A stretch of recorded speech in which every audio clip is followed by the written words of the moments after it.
Você esperava pelo final que nós tivemos, além da cena, a mudança de comportamento, a mudança da personagem no decorrer desses 28 capítulos?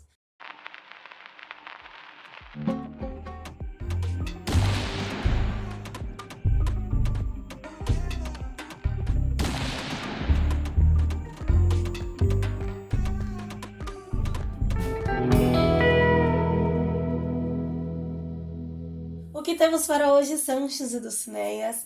Eu sou a Larissa Bertolino, você está no canal O A Garota Quixotesca, onde nós tratamos de literatura, sempre tratando de personagens, ideias, pressupostos, temáticas que saiam do nosso queridíssimo Dom Quixote de La Mancha. Mais especificamente, você se encontra no episódio final da nossa jornada de leitura conjunta no mês de abril, que foi sobre La Mujer Habitada.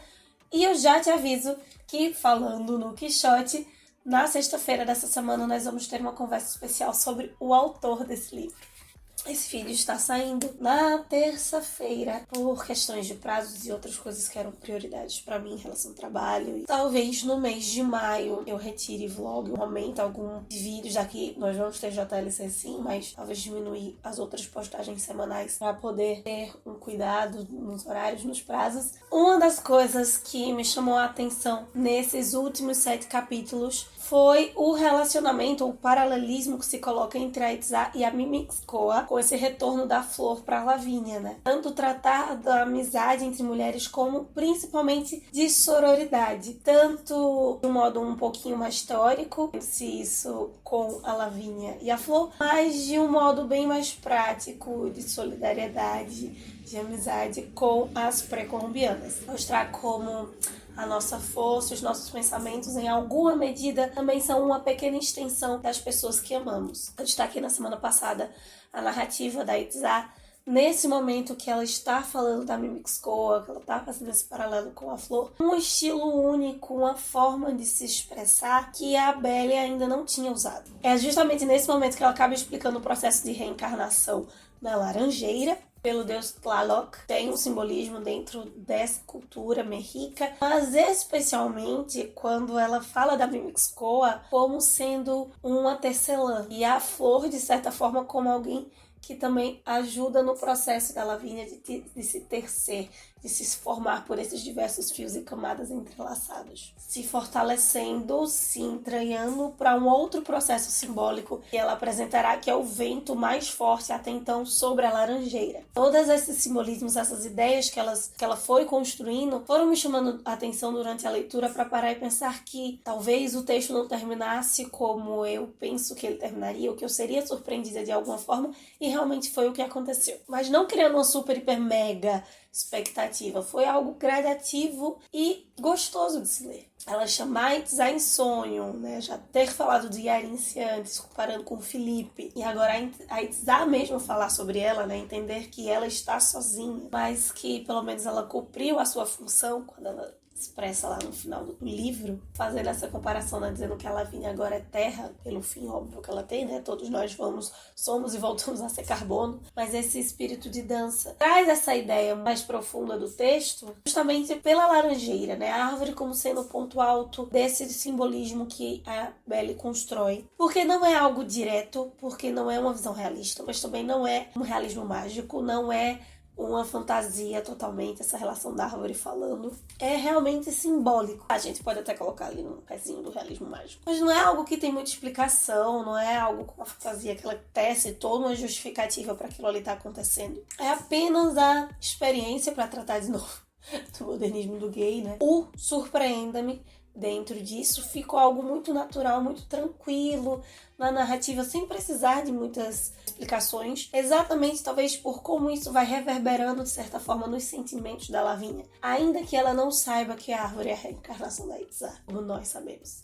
Talvez por nós leitores sermos o guardião dessa ideia, também traz uma visão, um aspecto diferente para nós. Agora, o paralelismo masculino, temos o Felipe e o Pela, Confesso que me pegou um pouco essa perda do Felipe, mais pelo sentimento da Lavínia, por estarmos muito inseridos ali na mente dela e pensar como ela, e não necessariamente apego ao personagem. O Felipe não me cativou realmente. Talvez isso se deva ao ponto da Belle não trabalhar muito o Felipe como ela trabalha a Lavínia, que obviamente é a protagonista do livro. Então nós vemos o seu desenvolver, vemos os seus pequenos avanços. O Felipe tem esse avanço ali no final, talvez vindo pela dor. A gente compra, ok, mas não cativa. Não tem essa identificação, não tem essa construção afetiva, catártica com esse personagem. No capítulo 23, por exemplo, a Itzá tinha dito que o último momento que ela viu Yarin, ele estava ferido, a ponto de morrer, e é exatamente a mesma coisa que acontece com a Lavínia, só que ela diz isso capítulos antes, né?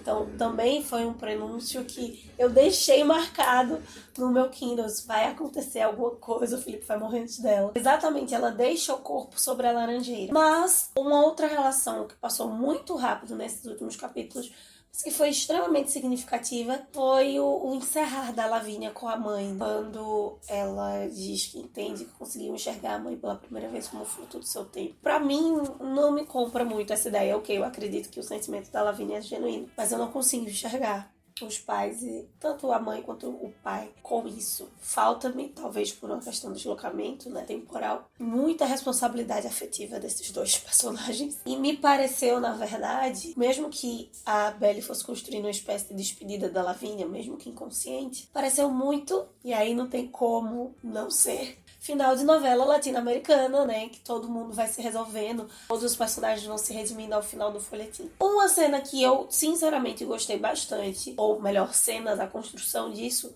foi o fato da Lavínia se manter firme e recitar ali os ideais pro Felipe quando ele tá à beira da morte, e depois ela só chora, ela só se desmonta parcialmente quando ela encontra a flor. Foi uma cena de humanidade dessa personagem, ótima descrição de um estado de choque de uma pessoa. A Belle, pra mim, foi fenomenal nesses dois pontos, porque ela não coloca a Lavínia como uma heroína super incrível ali, se mantendo extremamente firme pro Felipe e continuando firme até o final, ao mesmo tempo que ela também não coloca simplesmente a mulher do herói que está chorando a sua perda e se desespera e meu mundo caiu. Ela tem essa variação do fraco, do forte, da tristeza, da força, da dor, muito bem elaborada nessas cenas finais. Muito humanas, muito circulares, não circular fechadinha, mas humana, com todas as suas imperfeições corretas. Outra coisa que também achei positivo nesse final é que ela tem o Felipe, sim, essa morte dele como uma força, uma vontade de vingança, no caso de justiça, para o que eles vão fazer na casa do Vela, mas também todas as suas inspirações femininas ficam muito bem amarradas. Todo esse lugar do feminino que é trabalhado desde o início do livro foi bem colocado. Ela pensa na Sarah, na provável nenenzinha da Sarah que vai nascer, na tia Inês, no que ela é capaz como mulher diferente dos outros. Sim, tem homens incríveis dentro da resistência, mas tem essa percepção que só ela vai ter. E é a primeira vez, de certa forma, que a Lavínia vai ter uma visão como se estivesse de fora. Nós, leitores, sempre a tivemos, porque estamos com a narrativa da Itzá. E a Lavínia tendo isso por primeira vez, para nós que estamos lendo também de fora, me parece que ela vai intensificando o paralelismo, né? Se tornando mais semelhante ainda a Itzá. Como se essa transformação final fosse completa. E isso tem a ver com o poder de comunicação que a Lavínia vai construindo. Talvez o auge disso seja com a troca de comunicação, de olhares, de informações com o filho do Vela. Realmente foi uma cena surpresa. Eu imaginei, claro que tem embate e tal, como a Belle vai construindo essa comunicação da Lavínia com o Menino, ela não pensar, e a gente também não pensar, pelo menos eu, onde ele poderia estar e como o final mesmo, as últimas páginas se desenrolam, foi uma experiência que me surpreendeu e que foi muito positiva. Eu gostei. Muitos dos livros que eu tenho lido, principalmente clássicos, estou sendo muito surpreendida pela forma e não pelo enredo. E La Mujer Habitada foi um texto que me surpreendeu bastante pelo enredo nesse mês. E aí, tanto o enredo quanto o símbolo, o momento da morte, ela só morreu, ela só aceitar a morte, ela aceitar ser desligada, só depois que ela tem certeza que o Vela tá morto, adiciona honra, força, ainda mais, né, superior a essa personagem. O que a torna, por esse e outros tantos detalhes que eu falei nesse vídeo e nos outros 3, uma das minhas personagens favoritas desse semestre, desse ano até agora. Então é isso, meus queridos cavaleiros andantes. Esses são os nossos comentários finais sobre La Mujer Habitada. Me conta aqui embaixo qual foi a cena que te impactou mais. Se foi a morte do Felipe, se foi a cena final com velas, qual momento foi mais impressionante, te impactou. Ainda acho que terei um tempo para processar um pouquinho esse meu encontro com a Lavínia. Em maio nós temos sim outra jornada de leitura conjunta. Eu estou pensando, procurando um texto que a gente se envolva um pouco mais com o barroco, já que temos uma data especial agora do Cervantes. Estamos já fazendo essa transição do humanismo para o barroco. Como é a estética mais importante do ciclo de ouro, eu queria dar um lugar especial, um pódio especial para ela esse mês. Fique por dentro então no @garotoquixotesco durante a semana, que eu vou comentando com você. Enquanto isso, possamos sair da biblioteca e ver muito além dos Manhãs de Vento. Bye!